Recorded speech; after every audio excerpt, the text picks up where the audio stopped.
Welcome to the Home Building Hub, your essential podcast guide to building your new home. Hosted by industry experts Colin Bischoff and Darren Brennan, this conversational podcast will help better educate you about all things new home building so you can avoid costly mistakes and enjoy your building experience to the fullest, no matter which home builder you choose. Hey there folks, Colin here and welcome to the Home Building Hub. I'm here with co-host Darren Brennan, and today we're going to cover a topic for, I guess, any of the people who are just starting out on their journey. We're going to answer the question, house or land, which should you buy first? And we're going to explain why. Okay, so we'll get right into that. I guess as far as commencing the podcast, the first thing is I like to see Darren, firstly, check in. How you going? How's life at the moment for you? Yeah, going well, thank you. Yeah, looking forward to another episode. Ready to roll. And what's the fee, Daz, to listen to this podcast? It's a simple fee. If you like the podcast, just share it with one friend. That's all we ask, just one friend. And then when you've done that, jump online, and if you really enjoyed it, give us a 5-star review, and we'd be absolutely in debt to you for doing so. So, please share 5 stars, please, and we'll be thinking of you. Thank you. Beautiful. All right, before we get started, we will kick off with a disclaimer. So whilst we're about providing value to you, this podcast should not be considered legal or financial advice. It contains general information only. So you should seek out independent professional advice on your personal situation before you make any legal or financial decisions. So I think let's kick off. So the reality is we are targeting people who are very early on in the piece, and just we're looking about house and land packages will be our next podcast. Okay, so this one's really about, should I buy a house? Should I buy land? And people don't really know where to begin. So that's what we'll cover today. Let me ask you the question then, Colin. Should you buy a house or land first? Yep. So for people who don't have much time, I'll answer in a really short essence. The reality is, and the answer is, Darren, you actually shouldn't buy either of them first. What you should do, and the truth is, before you buy one or the other, you should actually get a full understanding of what's available for both. Okay, so you really need a block of land in order to buy a house. But in order to buy the block of land, you need to know what house you're going to fit on there. And in order to know what house you're going to fit on there, you need to talk to a builder. Okay, so it's a little bit of toing and froing. You sort of have to cover off a little bit of both bases. And I think when looking at those things, you've got to factor in the land size, the location. So that's the land component. You've got to also talk about the house size, the upgrades and the needs and wants that you've got in terms of fitting everything into your budget, not just for house, not just for land. You want to make sure that the overall package price is within your budget. We see a lot, Darren, over the years. I've seen it many, many, many times where people go and buy a block of land up front. Then they realize, A, the house they want doesn't fit, or B, that they perhaps may have spent a bit too much on the land. There's not as much left in their budget for their house. So I guess this podcast is really explaining to you the process that we believe you should take, and just give you the tips and insights on that. Can be a challenge, obviously, there too, Colin, because depending on the market, sometimes you're sort of wrestled into buying it quicker than you expect. So you make a rash decision because there's such a limited supply. So it's a challenge for people, right? Yeah, it is. So I think maybe if we explain that a bit deeper. So obviously you can't buy a house without land. So some could argue that you should buy land first. We're not saying that you don't buy land first. We're just saying that you visit and do your homework on what fits for land. So make sure that that same thing fits for house and overall it works. With respect, and probably we're a bit biased here, as a sales consultant in our industry, we have to make sure that the house that we provide you with the inclusions and so on fits the block that you're looking at. So we would always recommend that you speak to a sales consultant, because you're going to get them looking after both facets, both land and the house component. If you go to a land office or an estate, or you're going to buy a resale block online and things like that, or through real estate agents, then perhaps they've only got to really focus on selling you that block. Okay, so without having the full understanding of what house you're going to put on, and that's not their responsibility either. So we would always say that you best talk to a builder initially. We would advise you against just buying a block of land without talking to a builder, only because you want to know what can fit, how much it'll cost, etc. So the best idea is to get a little bit of both. sorted up front. And I guess the other component here, Darren, is that we as builders and sales consultants in the industry, we receive land updates and lists, and we have access and connections to developers and pricing and land availability, I guess. So that's far beyond what you can access yourself as a potential buyer. Okay, so the sales consultants have the connections, the developers, the land estates, the resales, they're all provided to us. So we can actually narrow down and shortlist a lot quicker than you could potential blocks that will suit your needs. Okay, so that's the other reason. So perhaps, I Daz, think you go. Yep. I was going to say, I just want to give an example, and it's some time ago, and I think the market shifted a bit there from those times in terms of the type of people out there selling. But I remember a customer in Tunny bought a block of land. It was park fronting, which was really exciting for them, and it was flat. It was flat up a hill, and it would have had 6 meters of fall across a block, and it was impossible to build on. And when I asked the people about it, they're like, "Oh no, it's flat." The guys told us it's flat. It was titled. They were really excited about building on it, but had no idea of the challenges that were about to come. They had to resell the block.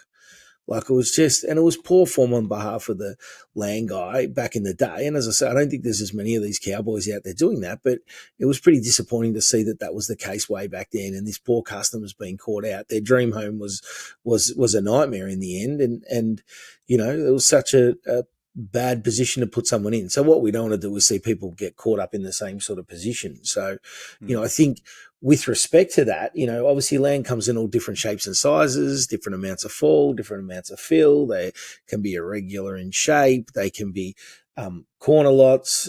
They can have certain conditions such as small lot housing code that all, create challenges in themselves, and they're something that we can just guide the customer through it from the builder's front. So I think it's really important to have a chat, to the builder about all of those factors, and then they can really help guide you to the right design that's going to work on your block. Obviously, orientation is going to take it into toll that as well. So that's probably the first factor. The second factor in that is that obviously with the fall, fill, etc., that can influence the cost of building. And again, I'm often standing in a display home talking to people about if you build on this lot versus the block directly over the road where there's another house built, it could be $10,000 more to build on this block. So it can be a significant amount of money. And, sometimes it's not 10, it could be 20, 30 or more, in terms of additional cost building one block to another. So one side of the street to the other side of the street, sometimes it could be blocks next door to each other. Can be considerably more expensive to build on. So which do you prefer? They're the same size, pointing in the same direction potentially, but one's going to save you a significant amount of money. So we want to guide you towards that where possible. I think the other bit is obviously also, is the land titled? Is it ready to build upon? So has the land now been registered, or is it not titled? And again, this could factor into the build cost. Reason being, if it's, builders have different ways in which they price their builds. So some might hold their price for 6 months, 12 months, 18 months. The land title might be not within that time frame, so there could be some additional costs associated with the build around that. Flip that on its head. If it's titled, sometimes they'll want to incentivize you as a purchaser to potentially, get a little bit of a discount because your land's titled and they can start building sooner. So there's some swings and roundabouts.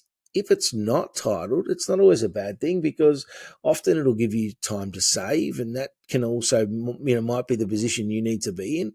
But it also can give you some more choices. So, if all you're looking for is titled, well, there's going to be a limited number of those. But if you've got a broader mind to looking at titled or untitled, then you might have more choices of blocks of land as well and get a more ideal location. And I think the other bit is to really consider, Colin, is the market conditions. So when the market's hot, you feel a lot more under pressure to buy straight away. So, the land agent saying, look, these are going to sell out today, or there's a camp out, which we've seen before, etc. Yeah. So you really feel under the pump. Oh, I've just got to get this block of land. I can't even think about the house yet. And then you can get caught in that, tricky position that, hold on, well, the house I really wanted doesn't fit on the block that was available, but I bought it anyway because it was the last one, and a bit of FOMO going on there. and then flip it on its head in a slower market, which right now it definitely is a slower market, it does give you a little bit more time, which means that you can often ask to put the block on hold for a couple of days, and most land agents will help out, particularly if you're aligned with the builder. So if you've been in and spoken to the builder, get the builder to say, look, can we hold this block while we do a little bit more homework? We just either want to get the finance checked, make sure the house fits, get some advice from the engineers or from the office or wherever that's going to work, just to make sure that everything's going to align. So there's a bit in all that, but I guess the key is talk to the builder's sales consultant as well as talking to the land agent. But, certainly we'd be suggesting talk to the builder's sales consultant first. You're going to live in that home. You're going to want to make sure it fits if it's your preferred design. So don't get caught on the hop. And probably one more column that we didn't put on our list to talk about was things such as easements will also impact. Neighbouring properties, if they're already there, will also impact. So your sales consultant should be taking all that stuff into consideration. I guess talk to us a bit about house designs, Colin, and how builders' pricing will be considered, I guess, with respect to that as well, because that's something, the next factor in the chain, I guess. Yeah, true. I think the reality is that the builder and the land agents or the real estate agent or whoever it is that has that land, our role is to work with you and for you as a team to provide you, the home buyer, with a solution that fits. Okay, so it's not, if you go to land first, that's totally fine. We're just saying don't go and commit to land without talking to Absolutely. a builder, just to make sure you understand what fits and what goes in the budget and all that sort of stuff. So we certainly just don't want to downplay the importance of land agents and real estate agents, because we all need those to get the land, of course. So it doesn't matter if you go to one or the other first. We're just saying really clearly that you need to go to both before you make a decision on either. Okay, that's the biggest lesson here. In terms of, again, the house stuff, for us, there's so many more factors. Like with a block of land, there's a block of land, and it's that price. But what we have, I guess, as builders and consultants to consider is, like the easements, the site costs, the location, all these sorts of things that factor in, and that's just around site costs and compliance, making sure that you are comfortable with the house that fits on that block, because we are trained and skilled to be able to put the house on the block and show you how big your front yard and your backyard is and all those sorts of things. Those are the bits of information that you do need before you proceed with either house or land. So I would say that, compliance is probably one of the bigger ones, particularly on the smaller lots. There's actually a thing called small lot housing code for any lot that's under 300 square meters. So again, that's going to take a skill set from a builder or a sales consultant at a builder to really explain to you what you can and cannot get on those blocks, because there's other implications, like having certain areas that need to be unshaded and certain areas of private open space. And there's some technical aspects to all this, Darren, that a new home buyer is not going to know. Some may know a little bit, but a sales consultant's been doing this for a number of months or a number of years.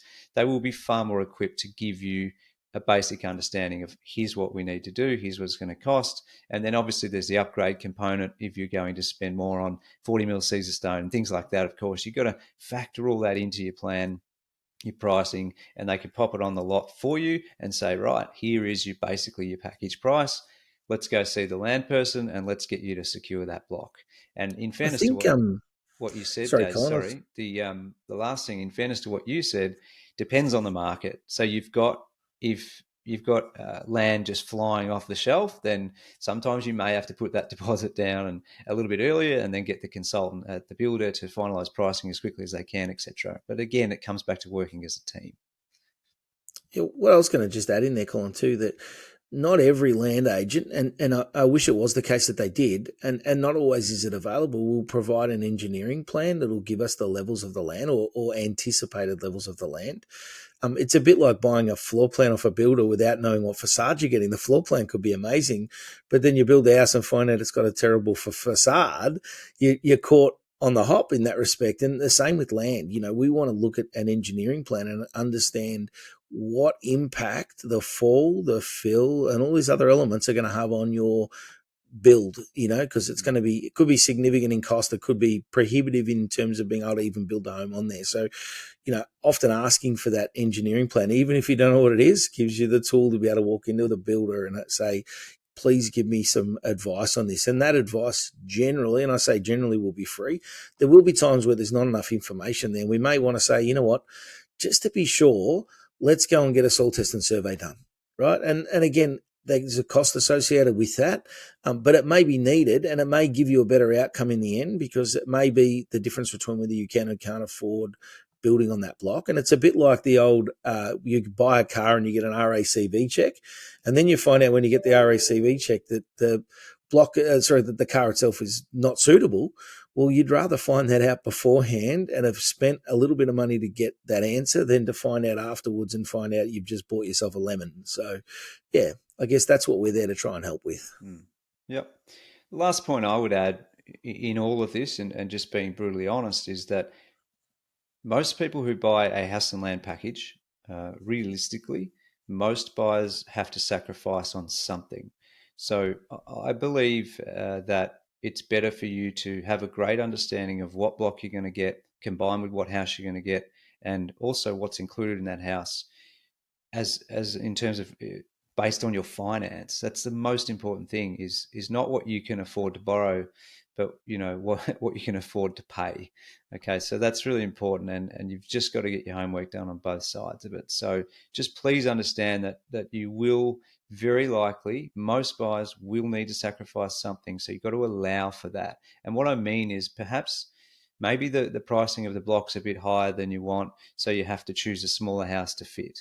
Or maybe you're like, no, I'd prefer a bigger house, so you go and buy a block in the estate that's further, 5-10 minutes down the road. That's generally what I've found over the years, is that most clients are in the position where they have to sort of think about that, and in order to get their overall package price within budget. So I think to wrap this up, Darren, maybe if you could take us through, guys. We've got 5 tips, or really the process, 5 steps for you to take that we recommend you follow when you're ready to start talking about land, talking about house. And this is probably after your online homework. Perhaps once you find a few estates and find a few builders you want to talk to, maybe you've been through a couple of display villages. What are the 5 steps, Daz, that we would like or recommend to take? Yeah, so number one is definitely finance. So finance. Establish what your maximum budget is. So what the banks will lend you, what your preferred budget is, in terms of what are you comfortable with? Is that, the bank's maximum budget, or have you got something that's a little bit less because your lifestyle suits around that? And what are your needs and wants with your finance? Is it certain bank with certain facilities within that, and talking with your broker, on that. So that'll be number one. Number two, speak to a sales consultant, and we're talking to builder sales consultants here, I guess, and give them a budget, your needs and your wants, and, I guess, let them advise you on the most ideal size block of land for your desired home, and they'll be able to help you with that. They'll also be able to recommend land options. So they'll have relationships, they'll have land lists, they'll have all that information. The land guys share that information all the time, and they'll be able to then hopefully be able to guide you to the right land estate, or potentially a resale or a nomination lot. And what we mean there by resale and nomination lots is someone may have purchased a block of land some time ago, and they've decided they don't want to build on that anymore, so they're selling it. Could be through a real estate agent. A nomination lot could be somebody's bought a block, it hasn't settled yet, and they're actually just happy to move that block on, recoup their costs, and pass that on to a new purchaser. I guess the other bit with nomination lots is sometimes they want to be a little bit cagey too, and ask for a paper bag full of money. We don't condone that whatsoever, and so it'd be, if that's where it's heading, I'd be suggesting avoid that. It's really messy and probably not somewhere you want to be. But it does happen at times. Conveyancer who knows what they're doing with nominations. Definitely need a conveyancer with experience in that space. Absolutely. Number 3, would be visit the estates that you're interested in, and the ones that consultants recommend, because sometimes there might be a little estate that's, right next door, but you weren't even aware of it. That can happen. Learn about the features, the infrastructure, and the future. And if titled, go out and stand on the block, have a look what the neighbours are building, if they're under construction or if they're already fully built. Sometimes they could be completely built. The whole street could be built out. Go out there and visit it so you know what the area is actually like, and you know where you're going to be living, if that's possible. I guess provide the feedback to the sales consultant or consultants, and then have them prepare some more specific pricing for you for the house and land package. So, they can put together, obviously the build component and then the house component. There's other things to factor in, which your broker will talk you through, like stamp duty, whether you're eligible for any grants, etc. Are there infrastructure levies on the land, which could be a cost charged by the council? So some of that stuff it's worth just being aware of. But they're there to help you. So they're really there to guide you through that, and the sales consultant should be able to do a terrific job in that space. And then I guess review the packages and take action on them quickly. And the reason we say take action on them quickly, if you've now worked out that the house fits on that block and that's the block that works for you, it's in the right location in an estate that you're happy with, then don't sit on your hands, because we've seen it time and time again, even in markets like this, where it's a little bit slower, that you miss out because someone else jumped in before you. So if you got to that point, taking action is really the key. And, we'd really encourage you to be comfortable with the decision you're making. You've done all the research at that point, make the decision, put some money down and get the show on the road, and look forward to building your new home on this amazing new block of land you can have. Yeah. It's funny, Darren. Over the years, it's something that I find fascinating, is that people often keep finding reasons as to why not to proceed, even though the consultant's done all the work and prepared them 3 options, and all of them tick their boxes. They got the right house, the right block, all those things, and they've educated them along the way. And a lot of clients do hold back then, just because it's a big decision. We understand that, but if you do that, quite often I see clients have to miss out on one before they learn that the next one they should take. So if you've gone through the process and you like what you see and it's within your budget, then go and get it. Go and get that block, get that package put together by the consultant, and off you go.